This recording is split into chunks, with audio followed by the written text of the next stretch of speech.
Monde numérique. C'est l'énorme buzz du moment. DeepSeek, une start-up chinoise sortie de nulle part, est en train de provoquer une onde de choc mondiale dans le monde de l'IA et de paniquer notamment les big tech américaines. DeepSeek, qui signifie littéralement recherche profonde, c'est cette entreprise chinoise donc qui a lancé en décembre dernier un premier modèle de langage, un LLM, DeepSeek V3, qui a commencé à attirer l'attention des spécialistes. Je vous en avais parlé début janvier. Il a une grosse particularité, des performances impressionnantes alors qu'il aurait coûté 20 fois moins cher à mettre au point, à peine 5,6 millions de dollars contre 80 millions pour le GPT-4 par exemple. DeepSeek a été entraîné sur des cartes graphiques Nvidia dépassées, enfin un peu old school à base de puces H800 au lieu des composants de dernière génération, mais qui sont interdits d'exportation en Chine du fait de l'embargo américain sur les semi-conducteurs. Ça, c'était donc fin décembre. Le 20 janvier, deuxième effet qui se coule, DeepSeek lance un nouveau modèle, un deuxième modèle baptisé R1, encore plus puissant et tout aussi frugal et économe. Disponible notamment sous forme d'application mobile qui a soudain battu des records de téléchargement. L'appli s'est classée numéro 1 devant ChatGPT en moins d'une semaine. À partir de là, patatras, le monde de la tech se demande tout d'un coup s'il n'y a pas un problème avec le discours ambiant empreint de gigantisme qui laisse entendre qu'il faut toujours plus d'argent et toujours plus de puissance informatique pour créer des intelligences artificielles puissantes. À partir de là, l'affaire prend une tournure financière et politique. Les firmes américaines d'intelligence artificielle dévissent en bourse. En tête, la toute-puissante Nvidia, avec une chute assez spectaculaire de 17% au Nasdaq, le marché des valeurs technologiques, le 27 janvier. Sam Altman, le patron d'OpenAI, reconnaît les performances de DeepSeek. L'investisseur Marc Andreessen évoque un moment Spoutnik, en référence à l'époque où l'Amérique avait pris un coup sur la tête parce que les Russes venaient de lancer le premier satellite spatial alors qu'ils préparaient eux-mêmes la conquête de l'espace en étant persuadés qu'ils seraient les premiers et les meilleurs. D'ailleurs, Donald Trump lui-même, qui pourtant a récemment fanfaronné devant la Chine avec son projet Stargate, parle d'un signal d'alarme pour la tech américaine. Bref, panique à bord. Et ce qui est étonnant aussi, c'est de voir l'emballement médiatique à propos de cette affaire. Tous les médias en parlent, y compris d'ailleurs en Chine, dans les médias d'information et sur les réseaux sociaux.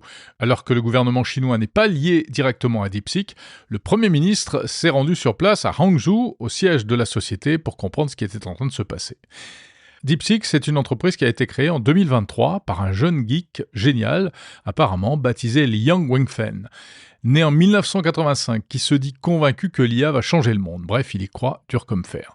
DeepSeek n'est pas une très grosse entreprise, à peine 150 ingénieurs, moins bien payés en plus qu'à San Francisco ou à New York, très certainement, ce qui ajoute encore au côté bon marché de cette IA de compétition. Bien sûr, DeepSeek bénéficie de la chance du challenger, on va dire, qui arrive après ceux qui ont ouvert la voie à coups de milliards.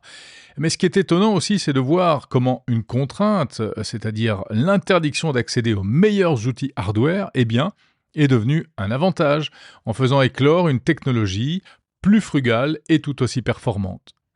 D'ailleurs, comment ça marche ? DeepSeek repose sur une architecture modulaire, c'est-à-dire qu'il se décompose en différents sous-modèles de langage spécialisés dans des tâches spécifiques. Et lorsqu'on effectue une requête, l'outil fait appel seulement aux parties du modèle qui sont nécessaires. Ça limite l'utilisation des ressources. En plus, il a été entraîné par distillation, c'est-à-dire en s'appuyant sur les réponses de modèles existants comme ChatGPT, GPT-4 ou Llama.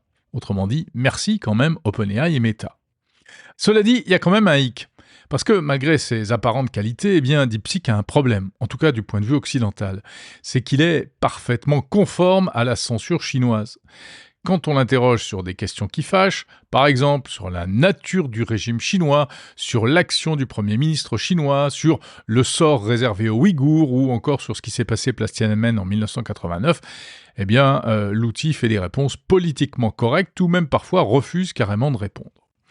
Avec un petit bémol toutefois, assez intéressant, des journalistes britanniques du Guardian ont testé DeepSeek en lui demandant de formuler ses réponses avec le langage Let's Speak. C'est un truc de geek qui consiste à remplacer certaines lettres par des chiffres, par exemple 4 à la place de A ou 3 à la place de E. Et là, surprise, DeepSeek oublie alors d'être politiquement correct et il répond sans filtre aux questions qu'on lui pose. C'est intéressant parce que ça laisse penser que Les réponses sont censurées, mais l'entraînement initial du modèle, lui, serait complet. Autrement dit, il disposerait bien des connaissances dont tout un chacun pourrait avoir besoin, mais simplement, il refuse de les donner lorsqu'on l'interroge, car c'est la règle en Chine. En outre, concernant toujours ce problème de censure, il faut préciser aussi que DeepSeek est disponible également en version téléchargeable. C'est-à-dire que n'importe qui ou presque peut récupérer le moteur pour le faire tourner sur ses propres serveurs, sans connexion avec les serveurs chinois. Il est distribué sous licence open source, on peut en faire ce qu'on veut. Voilà qui ouvre des perspectives pour les startups qui voudraient bénéficier de la puissance de ce nouvel outil. Alors, DeepSeek est-il de nature à redéfinir le paysage mondial de l'intelligence artificielle ? Peut-il vraiment faire concurrence aux ténors du secteur comme ChatGPT ou Gemini de Google, qui eux fonctionnent sur des modèles propriétaires, non open source ? Est-ce une Ferrari qui va ringardiser les actuels Rolls-Royce de l'IA ? Va-t-on assister à une guerre de l'intelligence artificielle, en tout cas à une nouvelle bataille dans cette guerre planétaire ? Et puis, pourquoi est-ce que ce ne sont pas des Européens, par exemple comme les Français de Mistral ou les Allemands d'Aleph Alpha, qui ont eu l'idée de créer ce genre de modèle ultra léger comme DeepSeek ? Ça aurait été bien. Bref, autant de questions posées aujourd'hui par l'arrivée de ce nouvel acteur qui apparaît vraiment comme un chien dans un jeu de quilles et dont on n'a sans doute pas fini de voir les dégâts et les effets collatéraux.